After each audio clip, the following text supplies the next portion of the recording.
नाज़रीन, आपको अहम और ताज़ा तरीन खबर से आगाह करें हैं कि district police officer Mohammad Ali Wasim ने मुतअद्दिद SHOs के तबादले के अहकाम जारी कर दिए हैं। आपको अहम और ताज़ा तरीन खबर खानेवाल से दे रहे हैं कि DPO खानेवाल ने मुतअद्दिद SHOs के तबादले के अहकाम जारी कर दिए हैं। इंस्पेक्टर मोहम्मद जाकिर SHO थाना सदर कबीरवाला से SHO थाना ठट्ठा सादकाबाद तैनात।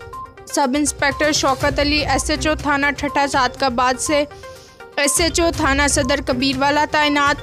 Sub inspector Malak own Abbas को थाना सदर खानेवाल से SHO थाना सिटी खानेवाल तैनात कर दिया, जबकि सब इंस्पेक्टर मलिक अदनान खुर्शीद को SHO थाना सिटी से CIA स्टाफ खानेवाल तैनाती के अहकाम जारी कर दिए हैं।